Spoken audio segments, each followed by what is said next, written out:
right.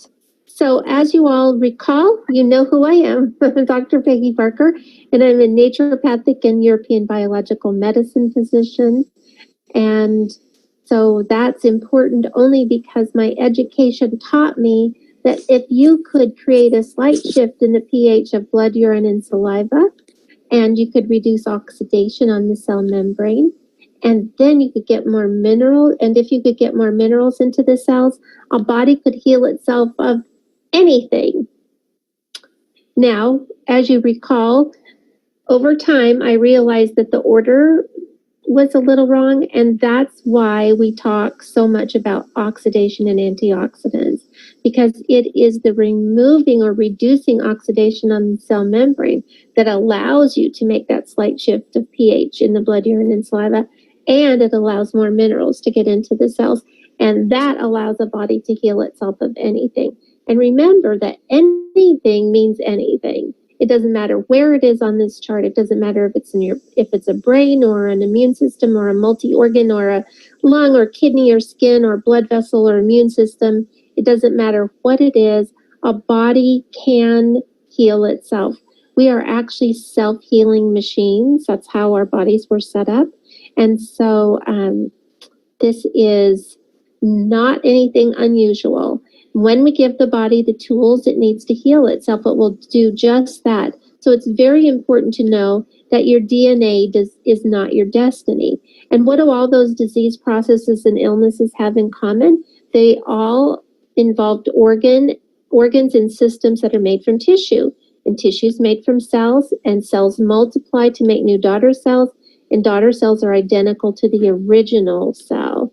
So, since a tissue is made up from groups of cells, and cells multiply to make daughter cells that are identical to the original cell, any cell that's highly oxidized and unhealthy has an upset pH inside, has few minerals getting in, is lacking oxygen. It's going to make daughter cells that are identical to that cell.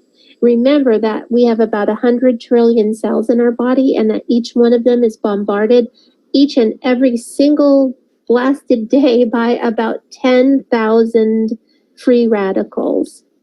And over time, those free radicals begin to change the cell membrane. Remember, our cell membranes are called a phospholipid bilayer. So there's a layer of fat with a phosphorus molecule embedded in it. And so it's nice and semi-permeable fat. And then what it does is allow oxygen to flow freely in and carbon dioxide to get out and water to come in. And this keeps the cell nice and balanced. But when it's been bombarded by enough of those free radicals, it begins to repel the water, repel the oxygen, and trap the carbon dioxide, which starts making a very unhealthy cell. And it will actually make changes all the way down to the DNA. Remember that cell membrane also has pumps and channels and receptor sites embedded in it, and those are all made out of proteins. And that while the free radicals damage the fats in the phospholipid bilayer most or first, they also damage the proteins and these proteins are a specific size and shape because the things that need to fit in them are like a lock and a key. So they have to maintain their shape in order for those minerals or those hormones or that, can't think of what the name, I'm trying to think of the enzymes, in order for all of those to fit. Those channels and receptors and pumps have to maintain their shape. And so when the free radicals begin to damage them, they begin to change shape and we start having a lot of problems. So this is where that part of that statement about if you could get more minerals into the cells, that's where that part comes in. Now, this is what a cutaway of the cell looks like. This is not what every cell looks like. This is kind of good representation. Remember, all of those little red parts are where energy is produced in the cell. And so our body takes certain vitamins and minerals and enzymes, and in the presence of oxygen, it burns it burns carbohydrates in the presence of oxygen to make fuel.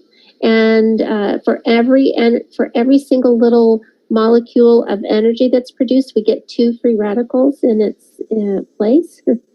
And so the more, let me go back, the more active a particular cell is, the more of those mitochondria it has. And so the more free radicals your cells actually produce on their own. And remember that all these cells multiply and make new daughter cells that are identical to the parent cell. So let's look at the lifespan of cells to see how fast could we actually make a difference in the body. So remember, epidermal skin cells, the outer layer of the skin, lasts only 2 to 4 weeks, while red blood cells last about 120 days, and nerve cells can last up to 100 years, and liver cells last 500 days, which is one of my favorite things to talk about, because your liver is your lifeline, and when your liver isn't functioning properly, nothing in your body goes right. But when your liver is in good shape, everything starts to change. So a really important thing to remember is that the reason that I encourage people to do that water protocol for 500 days is so that you would have a whole new generation of liver cells that were 1 generation healthier by the end of 500 days. And then if you keep on for another 500 days, you really get a big switch. Now, here is where we get the biggest impact, the biggest bang for our buck when it comes to drinking ionized water that's filled with antioxidants, and that's in the small intestine, because small intestine cells only last 36 hours. So imagine if you have a client or a potential team member on sharing water with them for 2 weeks. Imagine what a difference that could take place in their small intestine in that 2-week period of time. How many times over those new daughter cells would be 1 generation healthier and healthier and healthier and healthier in just a 2-week period of time. And because the small intestine is the place where all of our food is absorbed into our bloodstream, and all of the fluid, like water, is absorbed into the bloodstream in the lymphatic system, we can make a dramatic change in people's level of hydration and their level of oxidation just by drinking this water properly over a 2-week period of time. And remember that the stresses of our modern life add to the burden of oxidation. Like I said, there are certain things, those little inside the cell, those little mitochondria, where they're producing energy. So every time we are in a state of stress, we're using energy, and this creates more oxidation, because the more energy our body is required to produce, the greater the burden of oxidation. Plus, when we, sorry, Julie, no. When we take on all of these stressors of normal life, and we maybe aren't paying really close attention to the food we're eating or the things that we're drinking, we can just compound the level of oxidation in our bodies. And even exercise creates more free radicals. And while exercise is really great for us, we have to make sure that we're combating all the excess free radicals that are created by all that energy that's necessary to move the muscles, to move our bodies for exercise.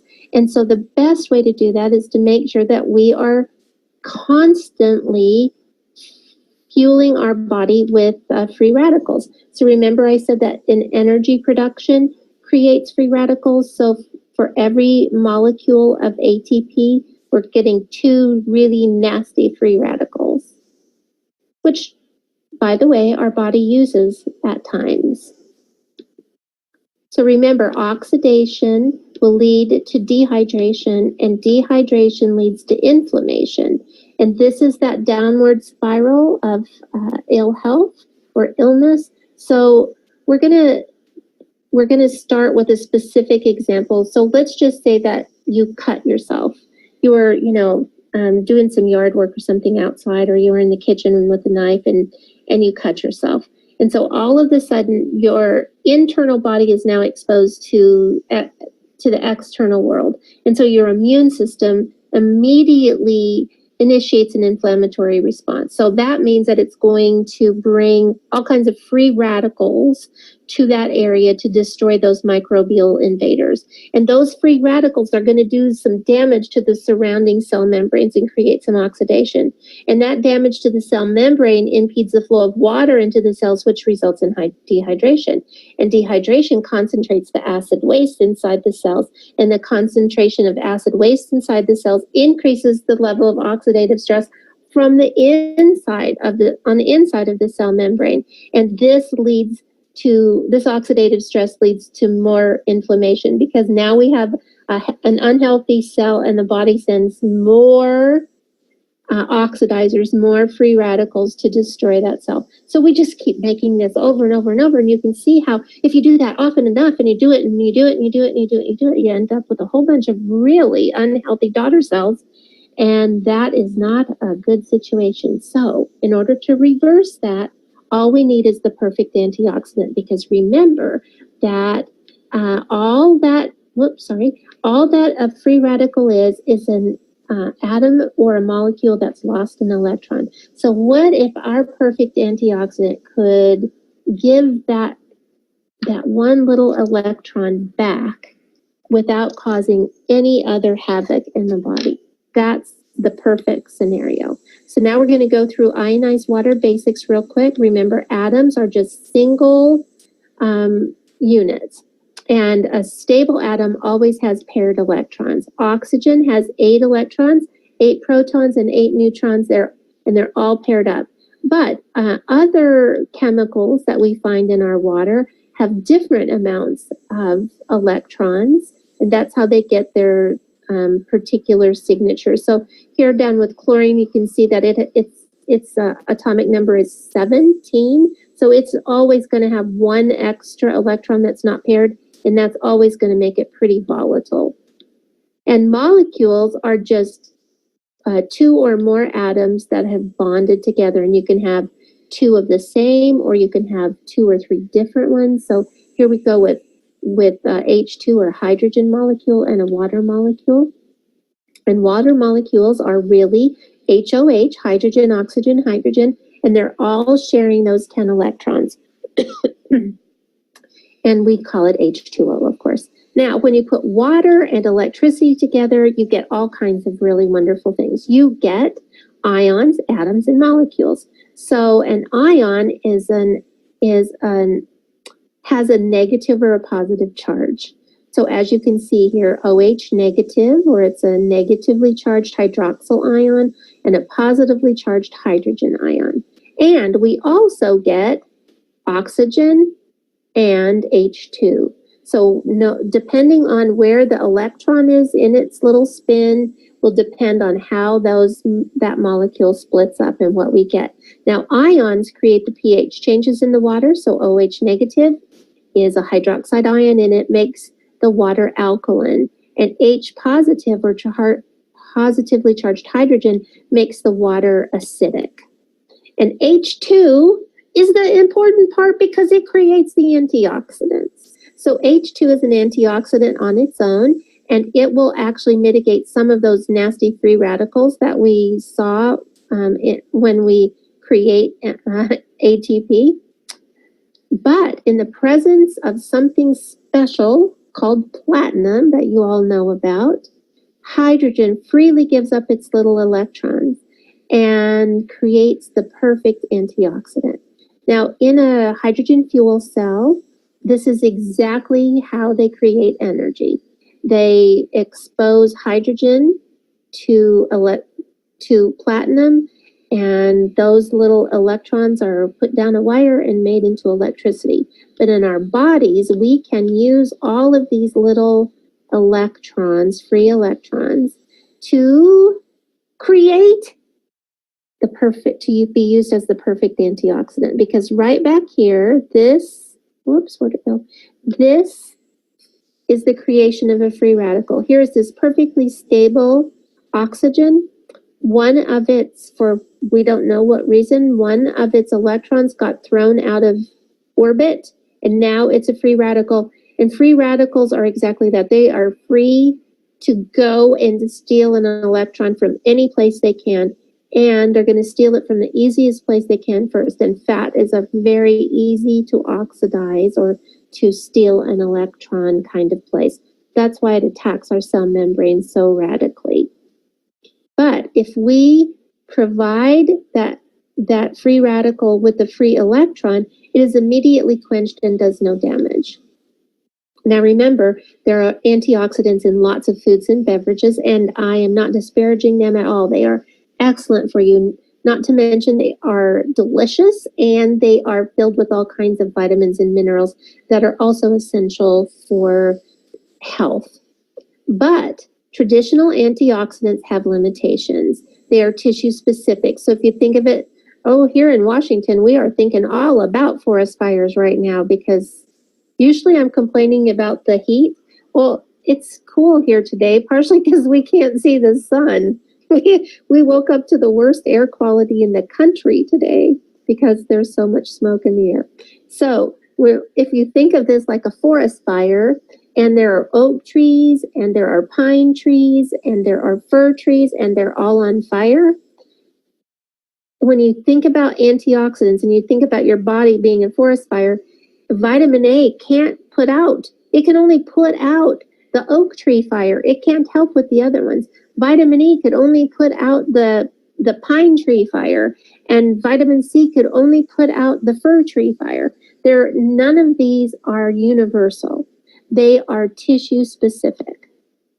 And they even have some fairly serious drawbacks in that, like when it comes to your pocketbook and your calorie intake, only 25% of the antioxidants in food and supplements are used by your body.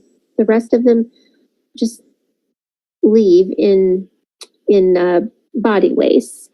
And in high doses, vitamin A and E, which are fat-soluble vitamins, become toxic to your liver.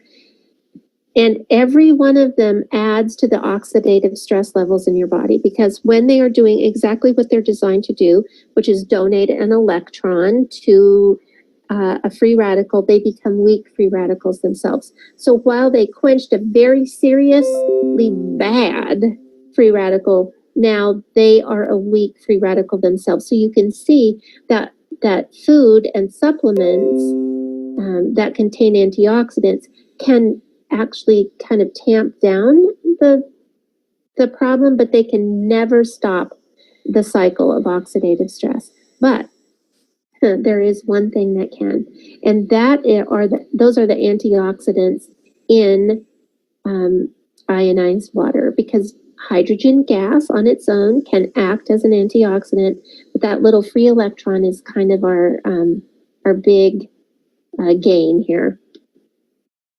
Now, we're going to talk a little bit about cover dehydration that we talked about last week. About 75% of your body's weight is due to water, and we lose water when we breathe or talk, and as humidified air leaves the body when we're snoring or whatever.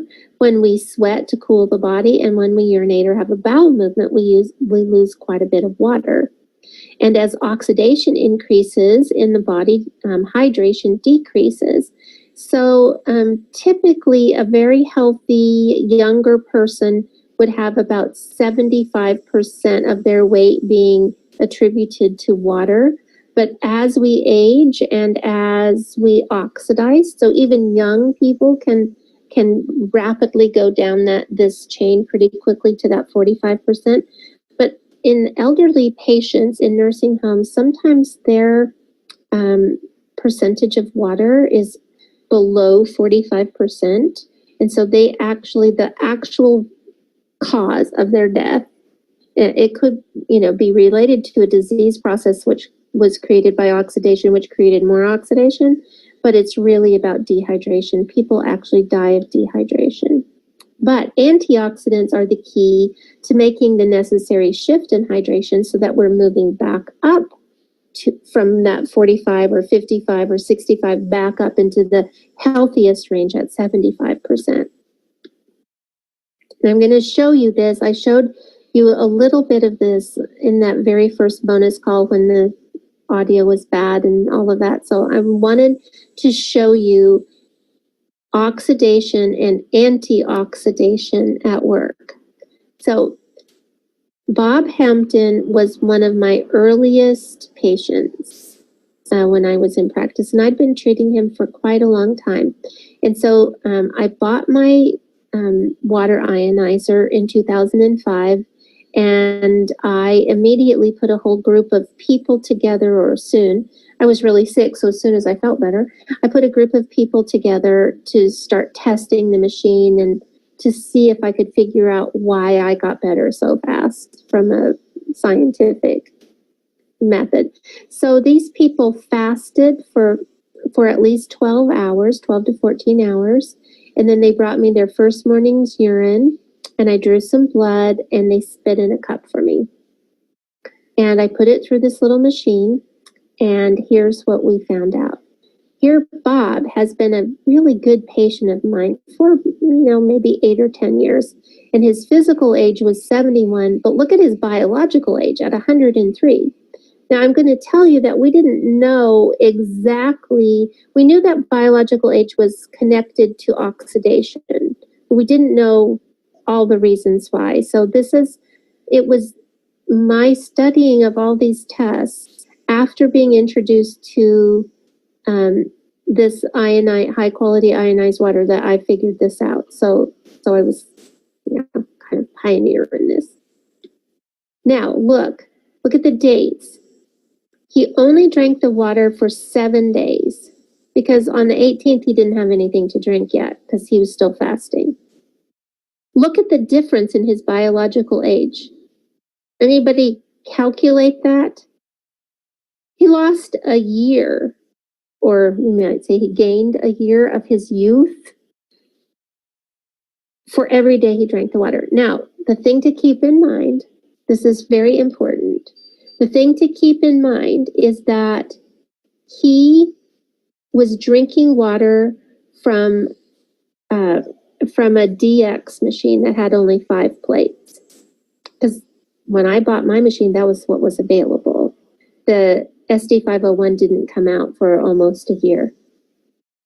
I bought it right away, but this is impressive.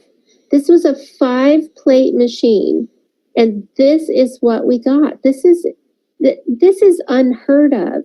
I worked with people in my clinic. I had an inpatient clinic, and lots of really sick people would come and stay with me for up to 8 weeks at a time.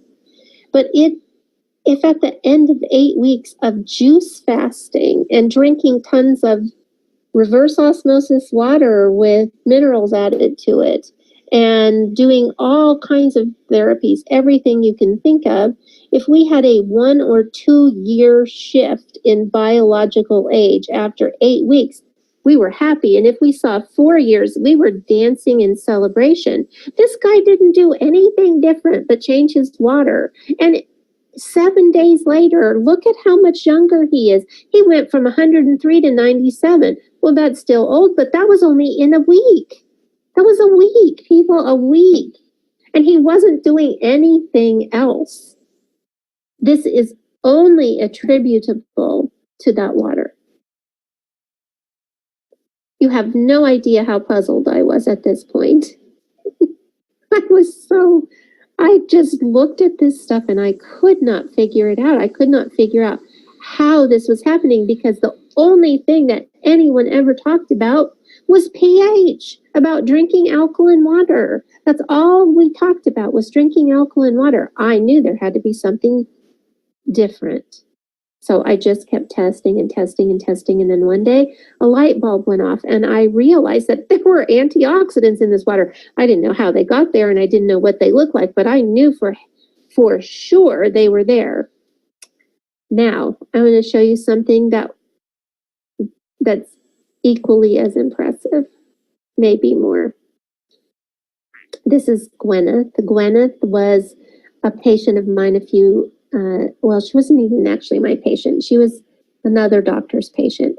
And I was doing a talk at a presentation at a biological medicine conference in Santa Fe. And so I asked for one of the doctors there. So one of the things that happened in these conferences is that we would bring a patient who was, if we just couldn't figure out how to help them, we'd tried everything we knew to do. We would bring them and do a presentation to the group, and the whole group would weigh in on some things we could do. So I asked this doctor in Santa Fe if I could take one of her patients that she was planning on presenting and have her just change her water and do some testing on her, because we were all very familiar with this testing. This is testing that we all as biological medicine docs did. So they were all familiar with it. And I just asked to have one patient for 2 weeks. Well, I only got her, as you can see, for a week. By now, I had an SD501. I want you to look at the difference. So here we go. Gwyneth is 60 years old and her biological age is 100. Now, she had moved to Santa Fe just a couple of years earlier because she was a painter and she'd gotten out of a bad marriage, and she just wanted to go to Santa Fe and paint like Georgia O'Keeffe. That's all she wanted. And she got to Santa Fe and she got so sick that she wasn't painting, she was barely existing. Her doctor was doing everything right. I mean, everything. But Gwyneth just kept getting worse and worse and worse. And so by now, at age 60, her biological age is 100. Now, look at the next one. On February 8th, I retested her, and her biological age was only 84. It's, this was so remarkable that I'm getting teary and I have goosebumps because I'll tell you what she said about the week, what happened during that week. But anyway, the doctors actually accused me of cheating because they've never seen anything like this. They didn't think this was possible, so they thought that I had changed the numbers. But I had a suspicion that we were going to see something pretty good, so I had somebody who monitored the test that was in the room, a witness, and she said no. And here's the cool thing about Gwyneth. About 3 days into drinking water, there was a pretty big snowstorm. And she called me on the phone and she said, "You know that snowstorm we just had? Well, I was halfway finished shoveling my driveway," which, by the way, is that kind of a steep incline, when I realized that I have finished shoveling my driveway, and I've never been able to shovel my driveway before. A couple of days later, she called me and she said, "I started painting again." And when she was sitting on the exam table and the doctors were talking to her, she said, "I don't care about anything that you have to say because I have my life back.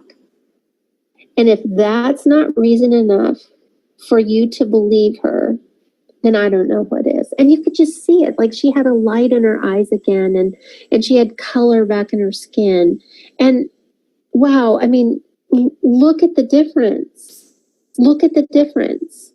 This is so remarkable. She got 2 years younger for every day she drank the water during that period of time.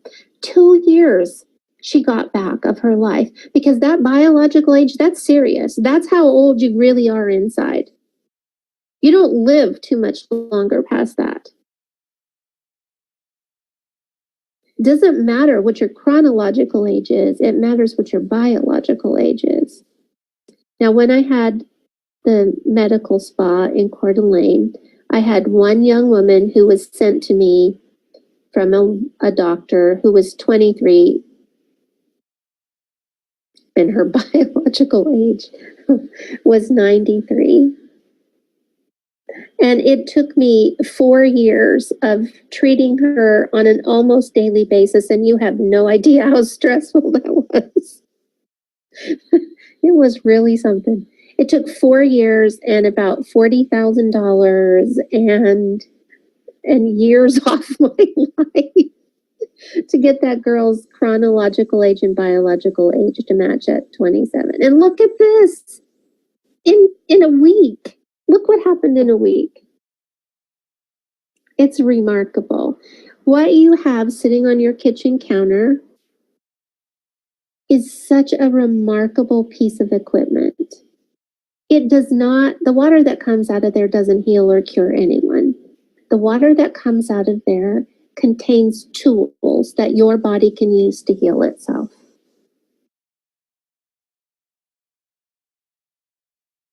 It's a means to an end.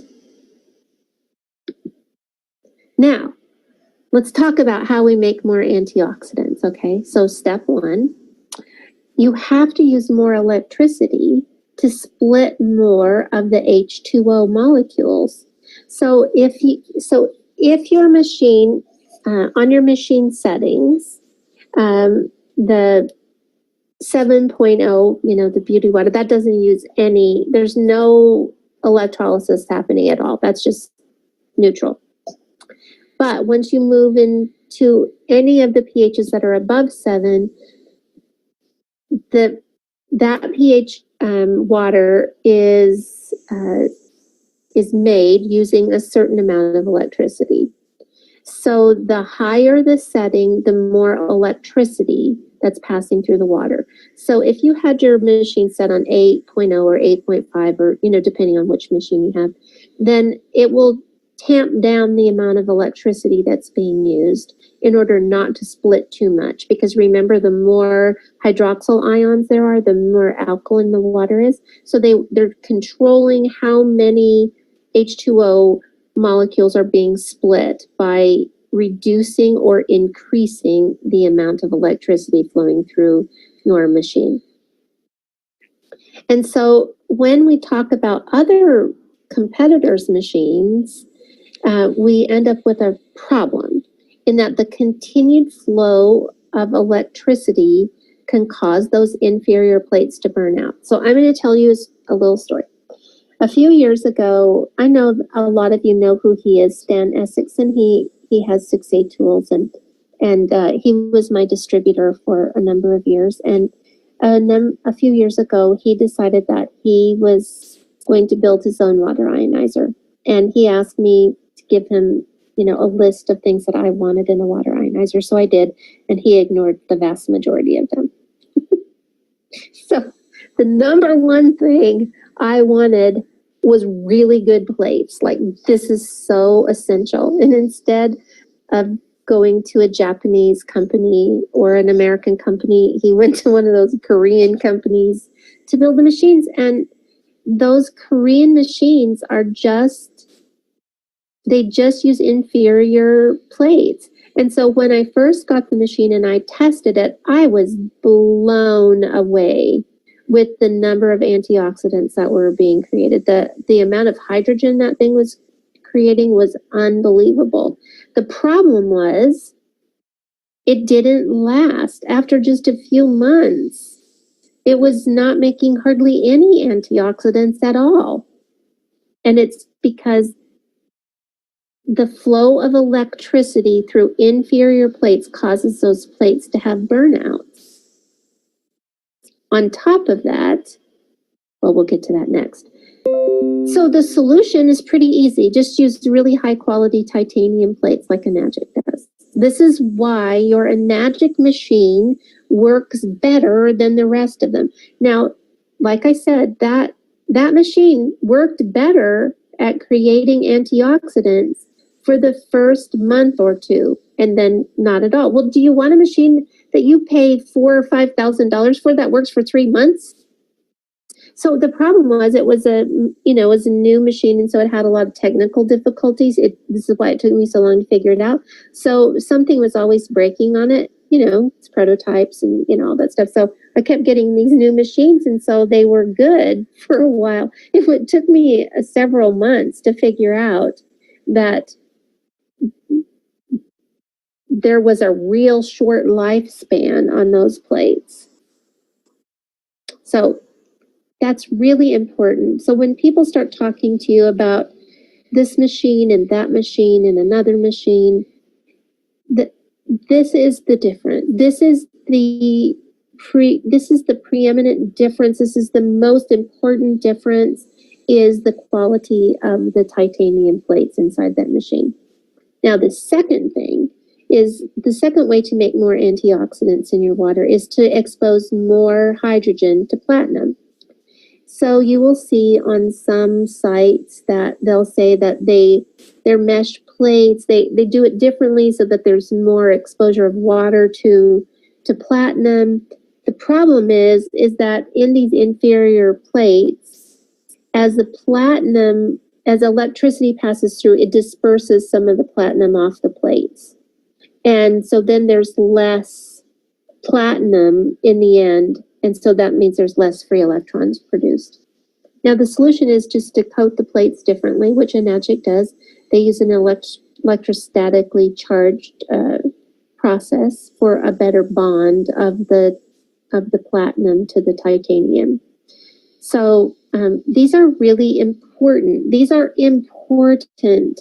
If you can imagine that the most important thing about what your machine is doing is creating these antioxidants that reverses the oxidation on the cell membrane, and you're not creating many of them, you're not creating many antioxidants, then the best that's happening is that you're creating a better level of water emptying through the stomach into the small intestine. So you do get a little bit more hydration, but it's not super significant, okay?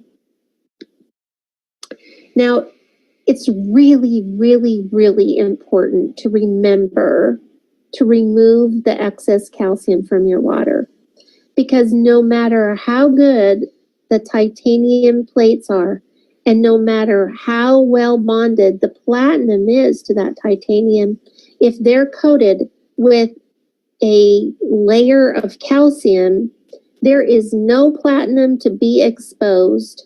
So there are no free electrons being created. And calcium acts like an insulator. It's going to keep the electricity from getting into the water effectively and creating even a big split in the water. So that's when you're going to start to see that the pHs of your water aren't as good. And when you test it with an ORP meter, the numbers are not very good either. And that's because calcium is ruining your machine. Not only is it creating a situation where you have to clean your machine more often, and the more often you clean your machine, even with a good bonding of platinum to titanium, you are going to erode that platinum over time. So better to get that calcium out of there before it gets on your machine, because once calcium gets ionized, it gets super sticky, and that's why it coats the insides of your bottles and your pans and your pots and your coffee maker and whatever else. Now, pre-filters are also essential because other chemicals also act like insulators.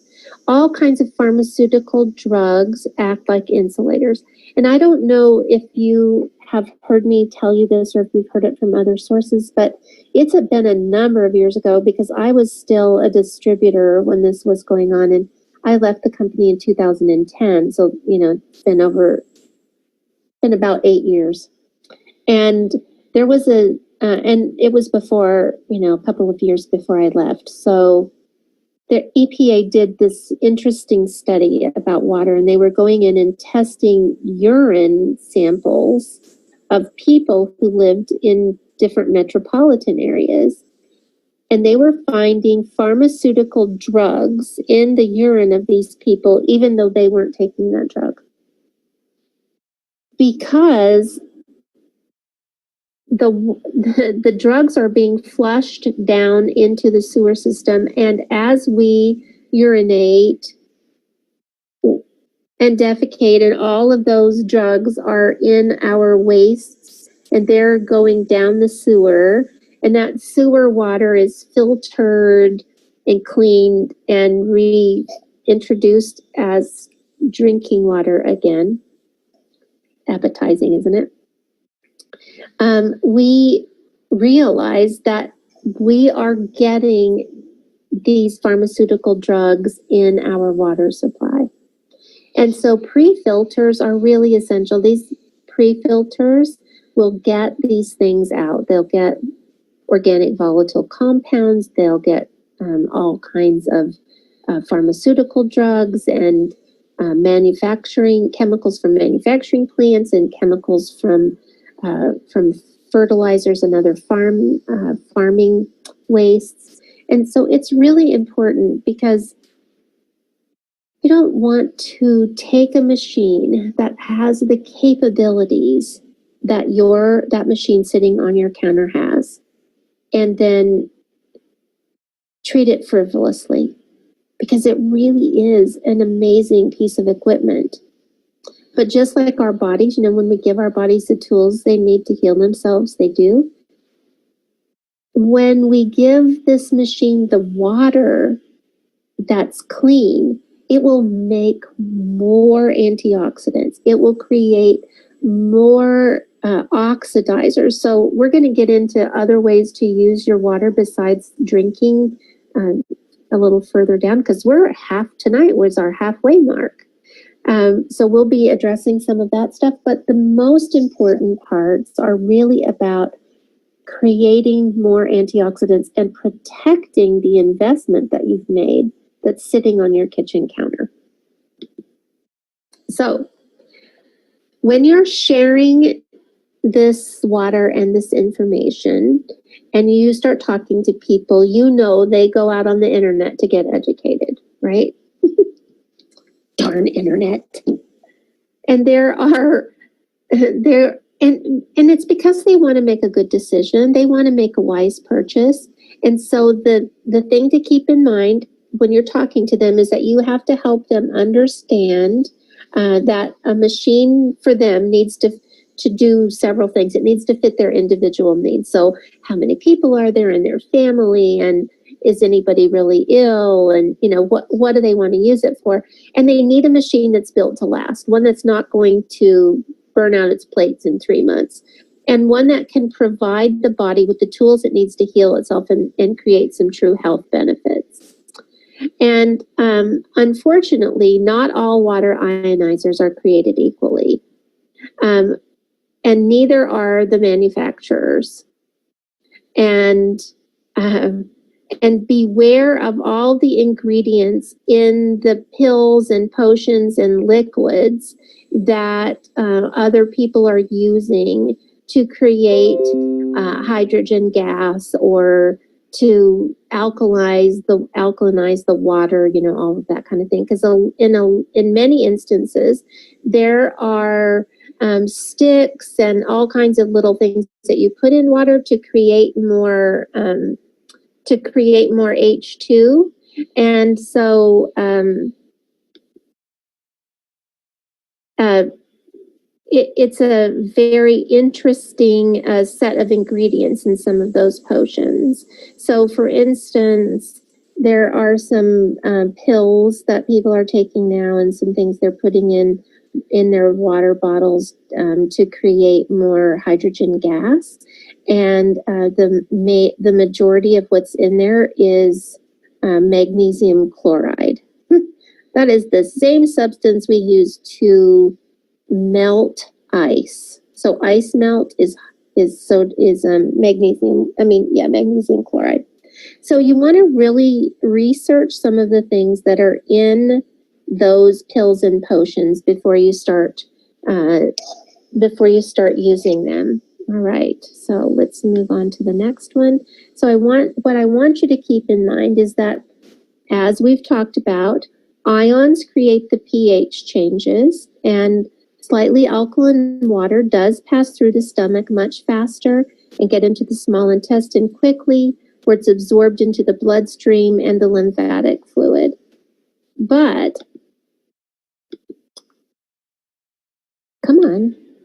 But here's the magic. H2 creates the antioxidants.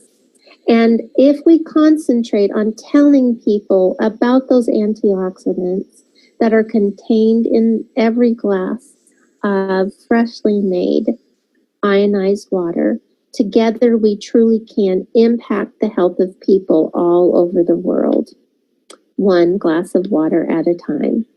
So let's go over we'll go over this week's assignment first.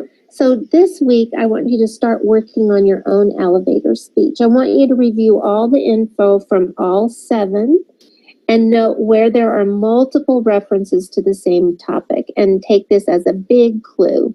That means it's super important. And be sure to kiss it. Keep it simple, sweetheart. And record yourself, use your phone or whatever, and then play it back with your eyes closed. And then eliminate anything that doesn't add to the understanding of ions, ionizers, and ionization and why it's important. It's all been leading to this, right?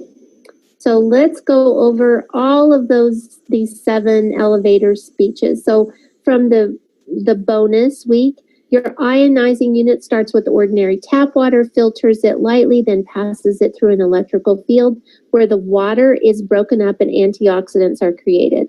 And at the same time, it creates slightly alkaline drinking water. The main advantage to drinking the slightly alkaline water is that it passes directly through the stomach and contributes to faster and more effective hydration.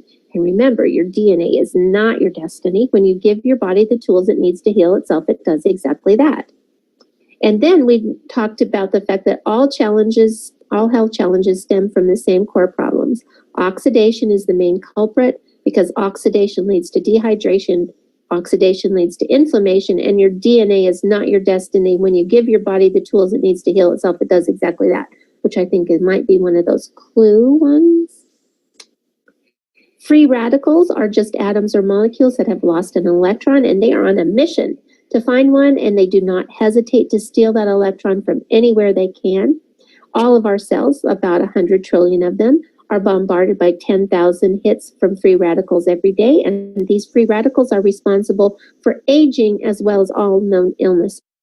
And all a free radical needs is an antioxidant to stop it. Ionized water contains more universal antioxidants than any food or beverage, plus it's tasteless and has 0 calories. We are in the middle of a water crisis, and more than 19 million illnesses annually can be linked to our drinking water. And the quality of the water you drink determines the quality of all of those 100 trillion cells in your body. And since our bodies contain about 100 trillion cells, they all have a cell membrane. And those membranes are made of mostly fat, and every cell is bombarded by about 10,000 free radicals every day from many sources.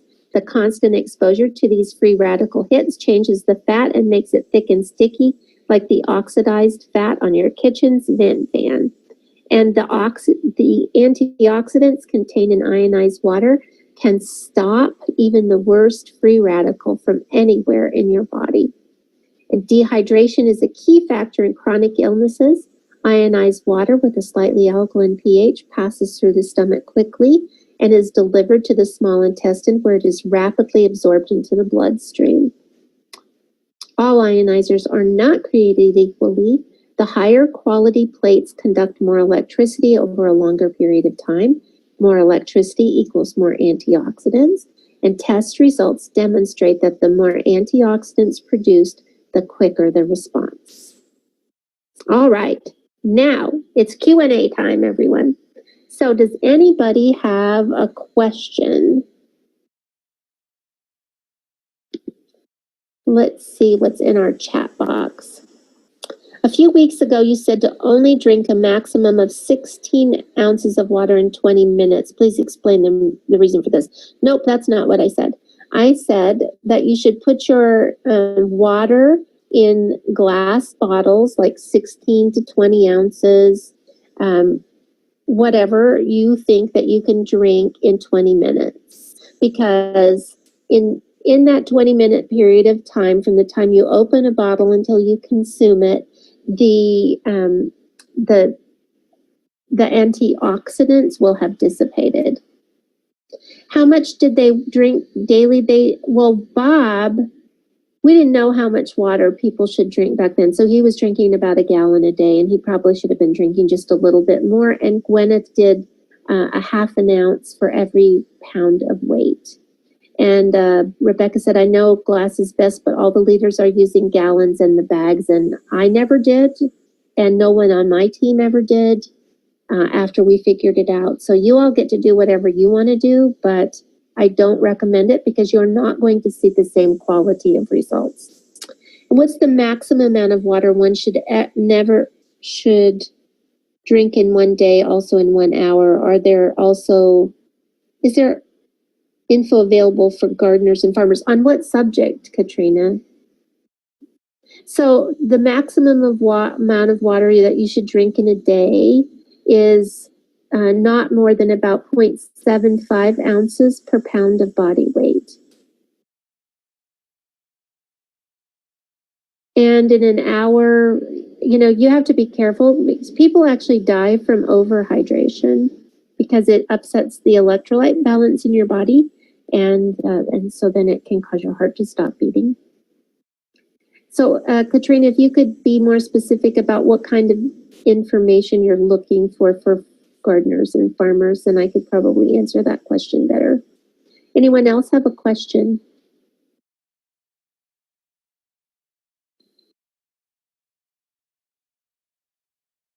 Nope, no more questions? Wow, we're going to get off on time tonight, I do believe.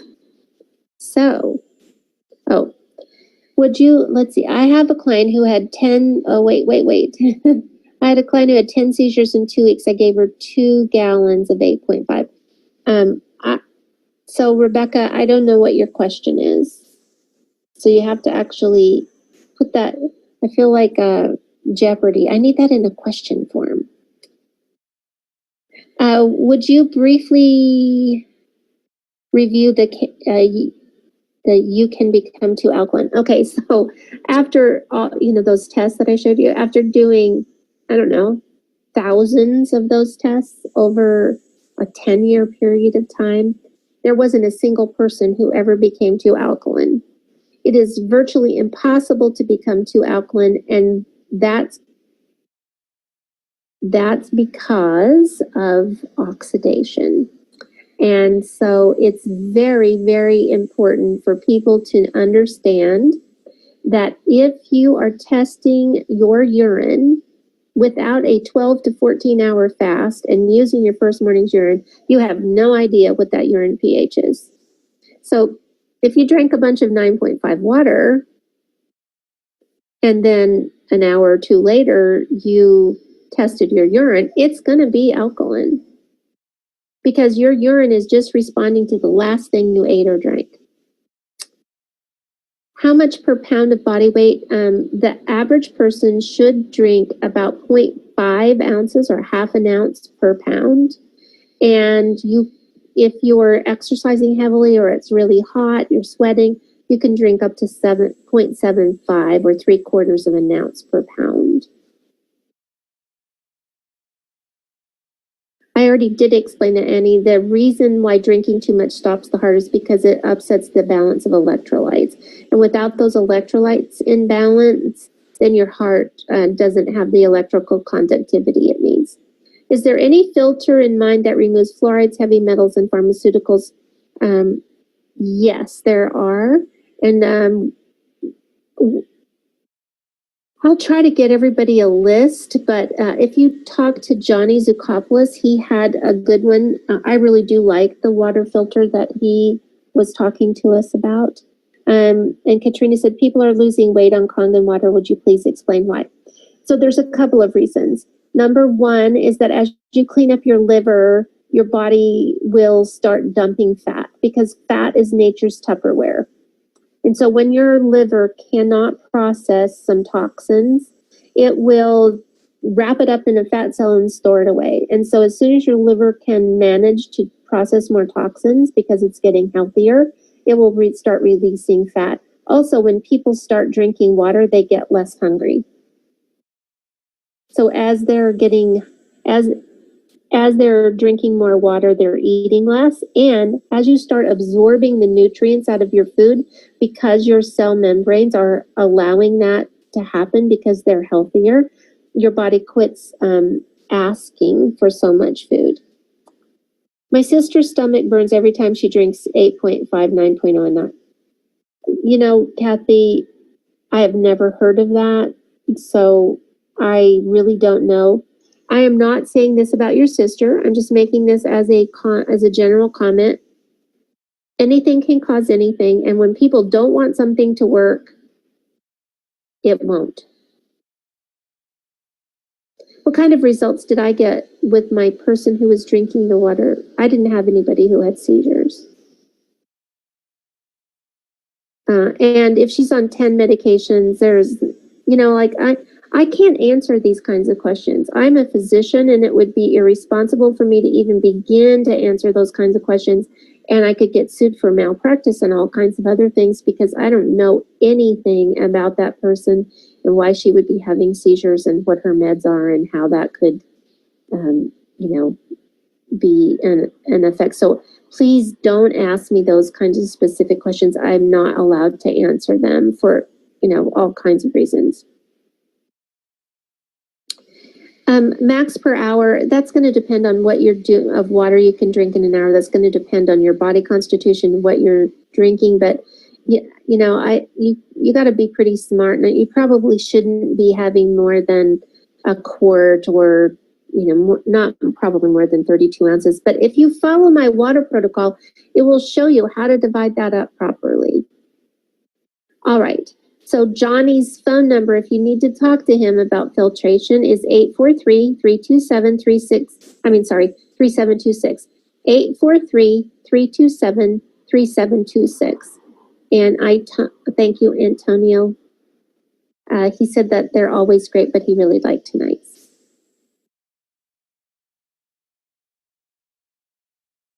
So Katrina was wondering if, plants and human cells work differently, and plants have a cell wall where we have a cell membrane, and so plant cells work a little differently than human cells. But I can tell you that even on vegetation that's been picked and harvested, that this water actually does perk it up as well. And yes, Johnny Z is the person who knows about filters. And have I studied the impact of the placebo effect in drinking? Yes, I have. And some people are asking about Himalayan salt and why do we need that? Do not put salt in your water. I just had a long conversation on Facebook that took up at least an hour of my time today trying to explain to these people in the hydrogen group about why putting Himalayan sea salt in their water is not good for their health. You see, salt is a dehydrator, and salt is hard on the kidneys. And salt and any kind of minerals that are not organic, that are just from the dirt, which salt is one of them, are very, very difficult for the human body to absorb or use. And so that puts extra strain on the kidneys. This is how you get heart disease, people. This is how you get hypertension and high blood pressure. The problem with these groups is that people who are not physicians are trying to make stuff up. And it's no good. It really hurts people's health. It really does. So please don't do that. If you want to put a sprinkle of Himalayan salt in, better yet, drink some, eat some vegetables. If you want something to drink that's going to change your health, juice some vegetables and add a bunch of enagic water to it, and then you'll have something. Okay? So, no salt, please, in your water. That's not a good way to have minerals, I promise. And pre-filter your water. And everybody have an absolutely wonderful week working on your elevator speech, all right? Thank you for coming tonight. Talk to you soon.